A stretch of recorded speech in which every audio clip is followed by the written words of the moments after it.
تو نہیں ہو سکتا. Shafi Jan we welcome you to the show. ابھی جو تذکرہ ہو رہا ہے، پہلا سوال میرا یہ تھا کہ ڈیڈ لاک یا پھر مذاکرات کی کامیابی کا تذکرہ تو اس وقت ہو جبکہ کوئی مذاکرات شروع ہوں. ابھی تک تو ایسا کچھ ہوا ہی نہیں ہے.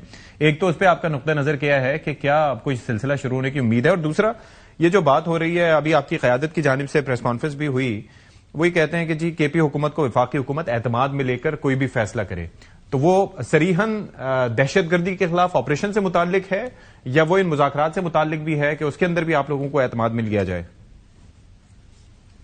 سب سے پہلے آپ کا شکریہ. جہاں تک مذاکرات کی بات ہے ستی صاحب، میں نے کئی دنوں پہلے بھی یہ بات کر رہا تھا اور میں بارہا یہ بات کر چکا ہوں کہ ہم بنیادی نکات پہ اچکزئی صاحب کے ساتھ ایگری ہو چکے ہیں. اگر ان بنیادی نکات پہ گورنمنٹ بات کرنے کو تیار ہے تو ہم مذاکرات کی طرف جا سکتے ہیں، بات چیت کی طرف جا سکتے ہیں، اور ہم بلیو کرتے ہیں بات چیت پہ. ہم سیاسی لوگ ہیں، سیاسی پارٹی ہے، سب سے بڑی پولیٹیکل پارٹی، اور بات چیت سے ہی مسائل کا حل نکلتا ہے. لیکن بات چیت آپ نے دیکھا ہوگا کہ ہم نے 2 سے 3 دفعہ پہلے بھی ٹرائی کیا. گوہر صاحب اس کو انہوں نے کیری فارورڈ کیا بات چیت کے مذاکرات کے عمل کو، لیکن بدقسمتی سے وہ ڈیڈ لاک کا شکار رہا.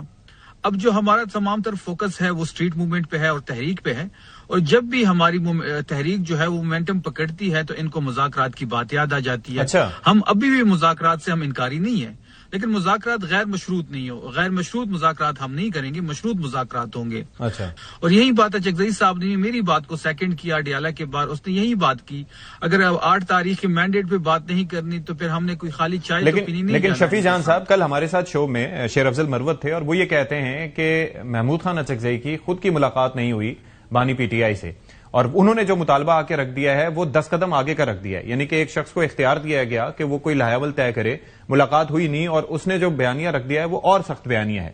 تو یہ آپ کے لیے مزید مشکلات بن سکتے ہیں. محمود خان اچکزئی دیکھیں شیر افضل صاحب کی مروت کے علم کے لیے بھی اور آپ کے نالج کے لیے بھی کہ ان کو اختیار عمران خان صاحب نے دیا ہوا ہے کہ وہ جو مرضی کریں، ہوتی ہے نہیں ہوتی، ہوتی ہے نہیں ہوتی، تمام تر ذمہ داری ان کے نہیں. لیکن ان کو اختیار اس چیز کا دیا ہے نا کہ وہ مذاکرات کریں یا بات کریں. وہ اگر بیانیہ ہی ایسا رکھتے ہیں کہ جس سے بات شروع ہی نہ ہو پائے تو پھر اس پہ مطلب کیا؟ یہ تو دیکھیں ستی صاحب، میں تو پچھلے 2 ہفتوں سے چیخ کے یہ بات کہہ رہا ہوں، اگر بات چیت ہوگی تو 8 تاریخ کی مینڈیٹ کی واپسی سے بات سٹارٹ ہوگی. ہم نے صرف ان کے ساتھ ٹائم پاس نہیں کرنا، ہم نے ان کی چائے نہیں پینی، ہم نے اپنا ٹائم ویسٹ نہیں کرنا. ہمارا تمام تر فوکس اسٹریٹ موومنٹ پہ ہے. اگر یہ حکومت 8 فروری کے مینڈیٹ کی واپسی پہ بات کرتی ہے، نئے الیکشن کی بات کرتی ہے، نئی سی پی کی انڈر کی بات کرتے ہیں، یا عمران خان تک رسائی ہماری ممکن بناتے ہیں تو ان چیزوں پہ بات ہو سکتی ہے. ایک چیز یہ جو آپ نے بات کی نا شفیع جان کہ جب ہم تحریک مومنٹم پکڑتی ہے، تو میں چاہوں گا چونکہ آپ نے ابھی جوائن کیا ہے تو بھائی آئی ریکویسٹ یو کہ آپ یہ ذرا دوبارہ سے رانا سنالو صاحب کی گفتگو سنوا دیں جس میں وہ یہ فرما رہے ہیں کہ جی جب تحریک شروع کرتے ہیں تو مذاکرات کی دعوت دے دیتے ہیں ہمیں. پلیز.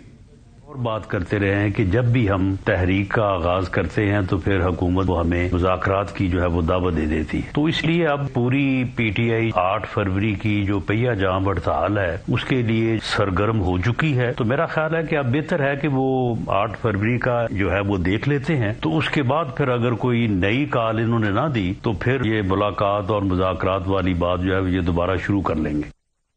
پھر شفیع جان اس گفتگو کے بعد اور آپ کی گفتگو کے بعد پھر ہم 8 فروری تک تو کم از کم نہ ہی سمجھیں. دیکھیے رانا ثناءاللہ کی تو مجھے سمجھ نہیں آ رہی، شاید ان کے اختیار میں نہیں ہے یا یہ بے بس ہیں. ایک سائڈ پہ یہ کہتے ہیں اگر 8 فروری کی کال واپس نہیں لی گئی تو 9 مئی کے مقدمات کھول دیے جائیں گے. اچھا. رانا ثناءاللہ کے اس بیان نے اس پہ مہر لگا دی ہے کہ یہ تحریک انصاف کے خلاف ہی استعمال ہونا ہے 9 مئی. اور اب یہ کہہ رہے ہیں کہ 8 فروری تک انتظار کر لیتے ہیں، اگر کوئی وہاں پہ انہوں نے وہاں پہ کوئی تحریک چلانی ہے تحریک چلا لے تو اس کے بعد بات ہوگی. تو یہ خود نہیں کلیئر یہ کہنا کیا چاہتے ہیں، یا ان کو جو ہے پہلے ایک اسکرپٹ دیا گیا اب دوسرا اسکرپٹ دے دیا گیا. یہ فرما بردار بچے ہیں، ان کو شاید اسکرپٹ چینج ہو گیا ہے. اب جب نیا اسکرپٹ آیا اس کے مطابق رانا ثناءاللہ بات کر رہے ہیں. ٹھیک ہے ناصر شاہ صاحب، اب اس سچویشن میں اب آپ کا ایک بحثیت سیاسی کارکن آپ کو کوئی لگتا ہے کہ کوئی گنجائش باقی ہے ایسی کہ جس میں پیپلز پارٹی کوئی رول پلے کر پائے؟ اور ظاہر ہے کہ پھر آپ نے بھی تیاری کرنی ہے کہ کراچی میں وزیر اعلیٰ خیبر پختونخوا بھی دورہ کریں گے، شفیع جان بھی جائیں گے ظاہر ہے ایم شور، تو پھر آپ لوگوں کی تیاریاں بھی اسی مناسبت سے ہوں گی. جی ایک تو ہم اپنی کوشش کرتے رہیں گے کہ بات چیت ہو اور جس سے مسائل حل ہوں. دوسری بات آپ نے